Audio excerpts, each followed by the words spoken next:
Bismillahirrahmanirrahim. Welcome to AZED Online Academy. This is Zulfikar Farid Malik, your English instructor. तो आज जो हमारा topic है वो है ग्रामर पे है। जैसा कि इस YouTube चैनल पे हमारे यहाँ सिंधी की भी वीडियोस हैं, तो जैसा कि कुछ दोस्तों ने बोला कि भाई आप तो सिंधी में तो वीडियोस बना रहे हो, लेकिन सिंधी में साथ में ही आप जो है ना उर्दू की भी वीडियोस अपलोड करें। तो फिर काफ़ी सोचने के बाद हमने उर्दू में भी ये वीडियोस अपलोड करना शुरू कर दिए।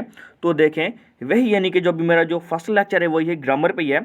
अब वो ग्रामर पे स्टार्ट करेंगे कि ग्रामर, सबसे पहले हमें ये पता होना चाहिए कि ग्रामर है क्या और ग्रामर की एटमोलॉजी क्या है। तो एटमोलॉजी स्टार्ट करने से पहले पहले मैं ग्रामर की जो डेफिनेशन है वो मैं आपको ठीक तरीके से बता देता हूँ। जो ग्रामर है, grammar, the word grammar has been derived from Greek word grammatica, that means art of writing और आर्ट ऑफ अ लेटर।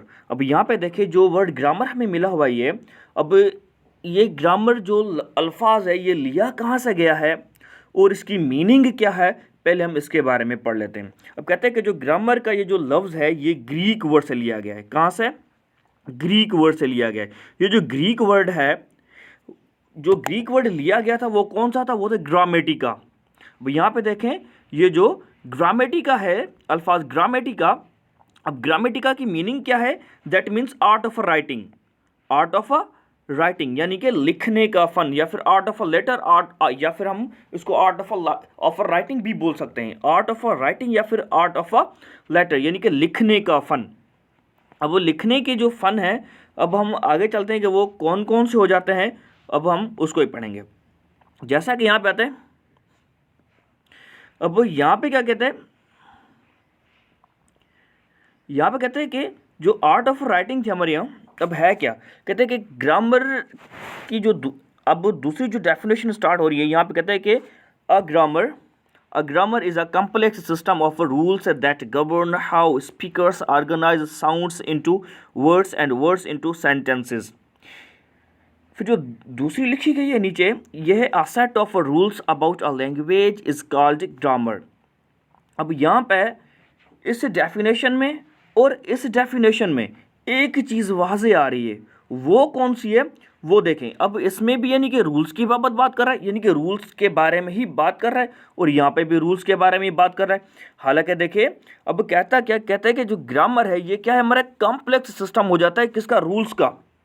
यानी कि जो एक स्पीकर होता है, जो एक स्पीकर हो जाता है, अब वो करता क्या, वो ऑर्गेनाइज करता है किसको? साउंड्स को। किनको? साउंड को करता है।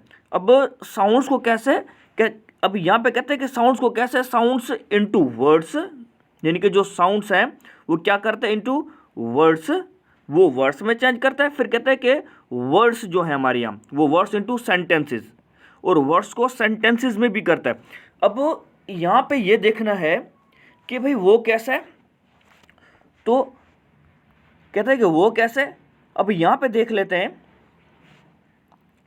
आगे कहते हैं कि वो जो हमारे यहाँ रूल्स पढ़े थे वो कैसे। अब यहाँ पे जो रूल्स हमें मिले हुए हैं, अब कैसे कहते हैं कि जो लेटर्स हैं वो लेटर्स हमें चेंज करना है किसमें?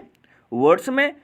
फिर कहते हैं कि जो वर्ड्स होते हैं वो हम चेंज करते हैं फ्रेजेस में। फिर जो हमारे यहाँ फ्रेजेस होते हैं ये हम करते हैं क्लासेस में। फिर क्लासेस हम करते हैं सेंटेंसेस में।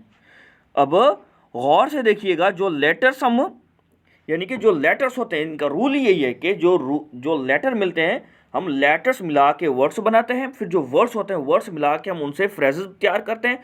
जो फ्रेजेस से हम क्लासेस या फिर सेंटेंसेस भी तैयार करते हैं। अब उसके बाद है इसकी इम्पोर्टेंस है। अब ये इम्पोर्टेंस क्या होती है इसकी? ग्रामर की जो इम्पोर्टेंस आ गई यहाँ पे कैसा है, यहाँ पे कहते हैं importance of a grammar, language is a vehicle of our thoughts and feelings of our stories, whether true or not, and grammar is a machinery by which that vehicle is set in motion. Grammar is the central component of a language. अब यहाँ पे कहते हैं कि central component of a language। अब central component of a language कैसे हो जाता है? यहाँ पे ध्यान कीजिएगा, अगर हमारे यहाँ पे लैंग्वेज मिल जाती है भाई, जो लैंग्वेज है, अब लैंग्वेज में साउंड भी आ जाता है, लैंग्वेज में मीनिंग भी आ जाती है, पर जो लैंग्वेज का जो सेंट्रल जो कंपोनेंट है ना वो है ग्रामर। कौन सा है? ग्रामर है भाई। देखें अब वो कैसा है, अब जो हमने आर्ट ऑफ राइटिंग में एक चीज़ पढ़ी है, पता है वो कौन सी पढ़ी है, जो उसमें साउंड्स आ जाते हैं यानी कि जो फनीम्स आ जाते हैं। उस फनीम्स में क्या होता है, अगर हमें मिला है भाई कैट, एक वर्ड मिला है कैट, अब वो जो कैट का जो पहला पहला लेटर है CAT, जो उसका पहला पहला जो लेटर आ जाता है C, अब हम उसको C की जगह पे मैं अगर R लगा दूं तो वो हो जाएगा रेट। अब देखो सारी के सारे उसका जो साउंड है, उसकी जो फनीम है वो तो चेंज हो गई, वो सारा का सारा चेंज हो गया। अब उसकी मीनिंग भी चेंज हो रही है, यानी कि जब मैं ग्रामर होता क्या है, जो उसका पहले भी मैं पढ़ा चुका हूँ कि आर्ट ऑफ अ राइटिंग या फिर art of a letter, art of a writing या फिर आर्ट ऑफ अ लेटर में मैं पढ़ा चुका हूँ। तो उसमें वही बात करता है, यानी कि जो लैंग्वेज है उस वो क्या है, लैंग्वेज के अंदर जो ग्रामर है उसका क्या सेंट्रल कंपोनेंट है। अब सेंट्रल कंपोनेंट फिर मैं रिपीट कर देता हूँ कि कैसे, एक तो आ जाता है भाई हमारा साउंड, दूसरा आ जाता है मीनिंग आ जाती है। अब जो ग्रामर उसमें सेंट्रल कंपोनेंट हो गया, ठीक है। अब आगे चलते हैं।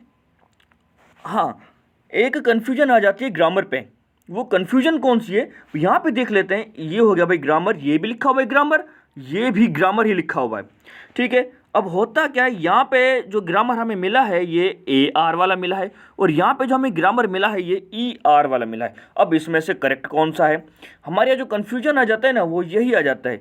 अब एक ग्रामर ये मिला है, एक ग्रामर ये मिला है, ठीक है। तो अब इनके अंदर डिफरेंसेस भी आपको मालूम हो जाएगा कि इसके अंदर डिफरेंसेस क्या होता है।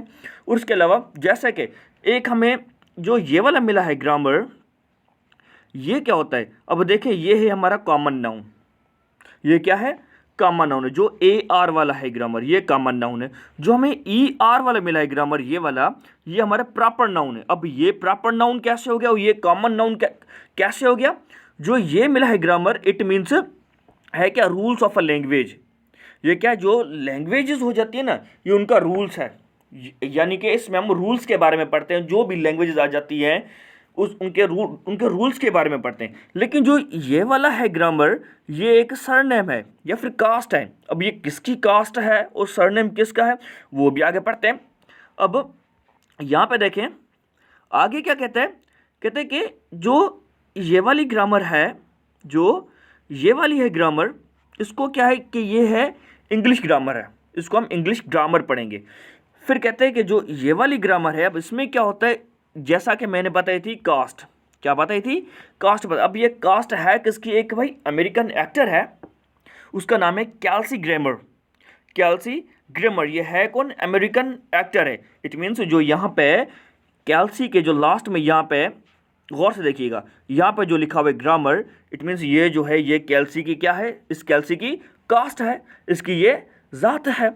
तो ये है कौन, अमेरिकन एक्टर है, ये उसकी कास्ट है। यानी कि इस तरीके से अगर देखा जाए तो और भी यानी कि बहुत सारे इनकी फैमिली के मेंबर्स होंगे जिनकी इनकी ग्रामर कास्ट होगी।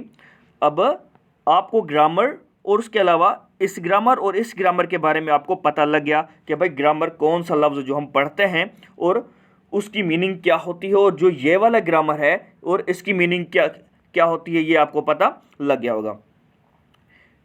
तो चलिए यही था हमारा आज का लेक्चर। उम्मीद होंगी कि आप सबको अच्छे से समझ आ गया होगा। Thank you for my YouTube channel watching. Thank you, दुआओं में याद रखिएगा। अल्लाह हाफिज़।